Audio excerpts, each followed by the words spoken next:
Hello viewers, welcome to our channel. నేను మీ చరణ్ పరిమి. గోదావరి గట్టు మీద చచ్చిపోయిన చెట్టుకు మళ్ళీ ఊపిరి పోసిన శాస్త్రవేత్తలు. సో ఈ చెట్టుకు చాలా చరిత్ర ఉందన్నమాట. ఈ చెట్టుని పనిగట్టుకొని దానికి ఊపిరి పోయడానికి చాలా రోజులుగా శ్రమించారు. నెల రోజుల పాటు కష్టపడితే మొత్తానికైతే సాధ్యమైంది.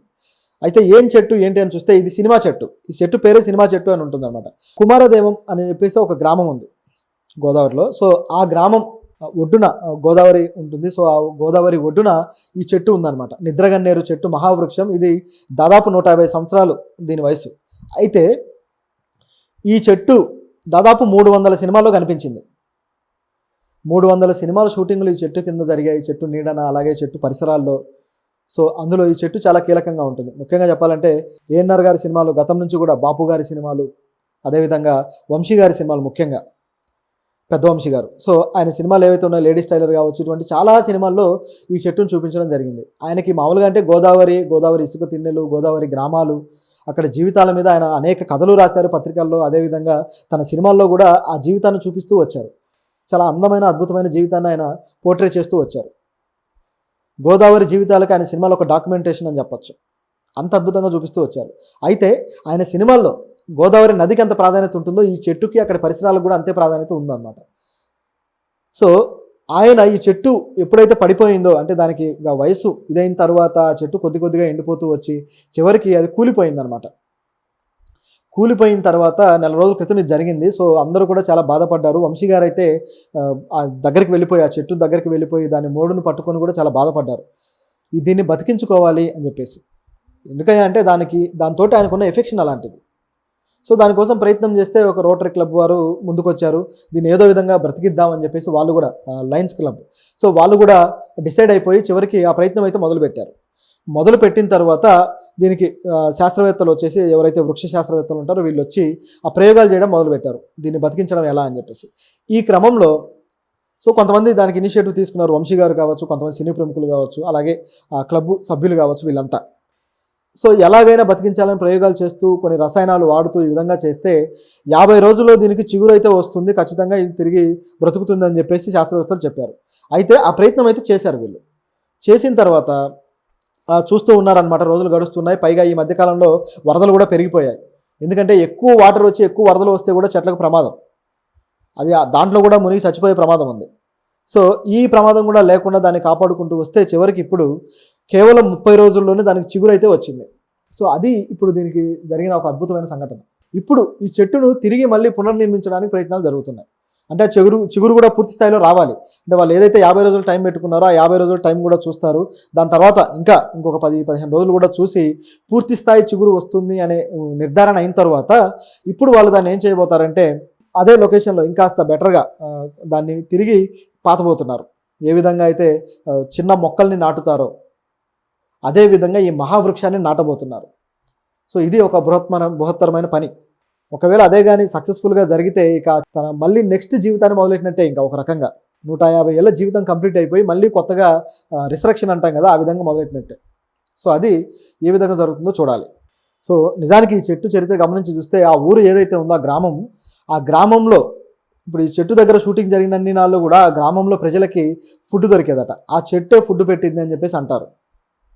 మరి ఎలా సాధ్యమైందయ్యా అంటే ఆ గ్రామంలో ఉన్న వాళ్ళందరికీ కూడా వర్కర్స్, వాళ్ళకి కావాలి కదా, కూలీలు కావాలి, అలాగే జూనియర్ ఆర్టిస్టులు కావాలి, రకరకాల పనులు చేయడానికి కావాలి. సో దానికి ఈ గ్రామంలో ఉన్న ప్రజల్ని పిలిచేవాళ్ళు. వీళ్ళందరూ అక్కడికి వచ్చి వాళ్ళ పని ఏదైతే ఉందో అది చేసి వాళ్ళు ఆ జీతం లేకపోతే ఆ డబ్బు అనేది తీసుకునేవాళ్ళు. ఈ రకంగా 300 సినిమాలు. అంటే ఇక చూడండి, గత 25 ఏళ్లలో నిజానికి మీరు చూస్తే 70s, 80s అలాగే 90s సినిమాల్లో మీరు గమనించవచ్చు ఈ చెట్టును కూడా.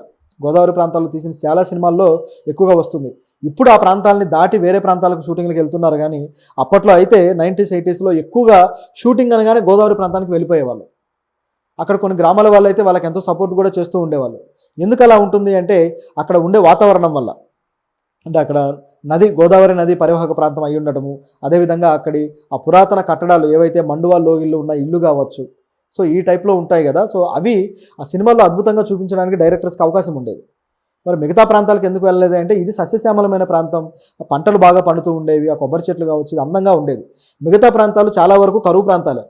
ప్రకాశం చూసుకున్న, గుంటూరు చూసుకున్న చాలా ప్రాంతాల్లో గ్రామాల్లో అయితే పెద్దగా ఇటువంటి అందం ఉండేది కాదు.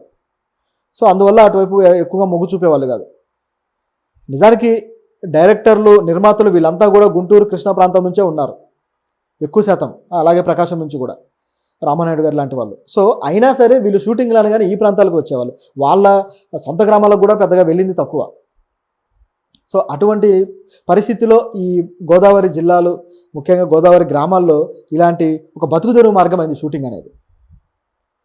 సో చాలా రోజులుగా చూస్తే ఇప్పుడైతే పెద్దగా తగ్గిపోయింది. అదే చిన్న సినిమాలు అనేవి జరుగుతూ ఉన్నాయి వాస్తవానికి. ఆ మధ్యకాలంలో రాజావారు రాణివారు పూర్తిగా అక్కడే తీసిన సినిమా.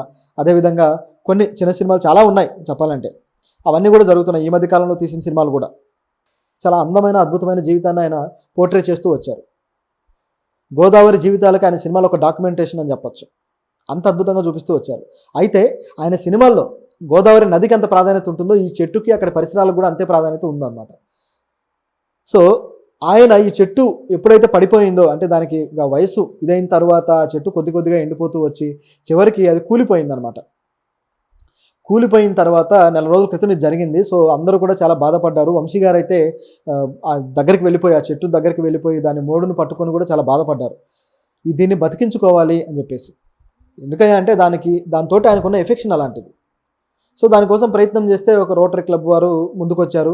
దీన్ని ఏదో విధంగా బ్రతికిద్దామని చెప్పేసి వాళ్ళు కూడా, లయన్స్ క్లబ్, సో వాళ్ళు కూడా డిసైడ్ అయిపోయి చివరికి ఆ ప్రయత్నం అయితే మొదలుపెట్టారు.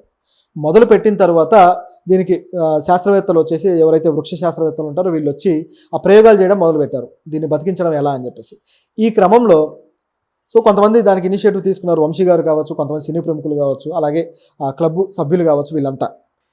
సో ఎలాగైనా బతికించాలని ప్రయోగాలు చేస్తూ కొన్ని రసాయనాలు వాడుతూ ఈ విధంగా చేస్తే 50 రోజుల్లో దీనికి చిగురు అయితే వస్తుంది, ఖచ్చితంగా ఇది తిరిగి బ్రతుకుతుందని చెప్పేసి శాస్త్రవేత్తలు చెప్పారు. అయితే ఆ ప్రయత్నం అయితే చేశారు వీళ్ళు. చేసిన తర్వాత చూస్తూ ఉన్నారనమాట. రోజులు గడుస్తున్నాయి. పైగా ఈ మధ్యకాలంలో వరదలు కూడా పెరిగిపోయాయి. ఎందుకంటే ఎక్కువ వాటర్ వచ్చి ఎక్కువ వరదలు వస్తే కూడా చెట్లకు ప్రమాదం. అవి దాంట్లో కూడా మునిగి చచ్చిపోయే ప్రమాదం ఉంది. సో ఈ ప్రమాదం కూడా లేకుండా దాన్ని కాపాడుకుంటూ వస్తే చివరికి ఇప్పుడు కేవలం 30 రోజుల్లోనే దానికి చిగురు అయితే వచ్చింది. సో ఈ పద్ధతిలో ఉండేది. ఇప్పుడు తగ్గిపోవడం వల్ల ఇప్పుడు ఏపీ గవర్నమెంట్ కూడా మళ్ళీ కొత్తగా ప్రణాళిక తీసుకొచ్చారు. ఏపీలో పర్యాటక స్థలాల్ని, ఇటువంటి పర్యాటక స్థలాలు ఏవైతే ఉంటాయో వీటిని ఇంకాస్త డెవలప్ చేసి షూటింగ్లో కూడా ఉపయోగించుకునేలా మనం చర్యలు తీసుకుందాం అని చెప్పేసి ప్రయత్నాలు జరుగుతూ ఉన్నాయి. సో అలాగని జరిగితే ఇటువంటి చెట్లు కావచ్చు, అలాగే పురాతన టైంలో షూటింగ్ చేసిన ఏవైతే లొకేషన్స్ ఉన్నాయో వాటిని కూడా కాపాడుకోవడం ఈజీ అవుతుంది. నిజానికి గతంలో కొన్ని ప్రభుత్వాలు చేసిన పొరపాటు ఏంటంటే, ఈ గోదావరి పరిసర ప్రాంతాల్లో ఏదైతే నది పరిసర ప్రాంతం, ఆ నది పారే టైంలో అద్భుతమైన షూటింగ్లు జరిగి ఉన్నాయి కదా, అక్కడ ఇసుకను తవ్వకాలు బాగా పెంచేసి ఇసుక మాఫియా పెరిగిపోయి చివరికి ఆ నది కూడా కుంటుపడేటట్టు చేశారనమాట. మొత్తం అక్కడ పర్యావరణం అంతా దెబ్బతినేలాగా చేశారు. సో దీనివల్ల చాలా ప్రాంతాలు కూడా డ్యామేజ్ అయిపోయాయి. ఇప్పుడు గతంలో షూటింగ్ చేసిన ప్రాంతాలు ఇప్పుడు షూటింగ్ కూడా పనికిరావు. అది ఇప్పుడున్న పరిస్థితి. అయితే ఇప్పుడు ఈ ప్రభుత్వం చర్యలు తీసుకొని దానికి కొంత ఏదైనా చేసి వాటిని తిరిగి పునరుజ్జీవనం కలిగిస్తే మాత్రం చాలా అద్భుతంగా ఉంటుంది. ఎందుకంటే ప్రకృతిని కాపాడుకుంటే మనుషులకు కూడా మనుగడ ఉంటుంది. ఆ మనుగడ ఉన్నప్పుడే మరిన్ని కొత్త రకంగా ఇలాంటి సినిమాలు కావచ్చు, లేకపోతే ఏదైనా సరే కొత్తగా మనుషులు భవిష్యత్తు కోసం ముందడుగు వేయడానికి ఛాన్స్ ఉంటుంది. టెక్నాలజీ రూపంలో కావచ్చు, ఏదైనా సరే.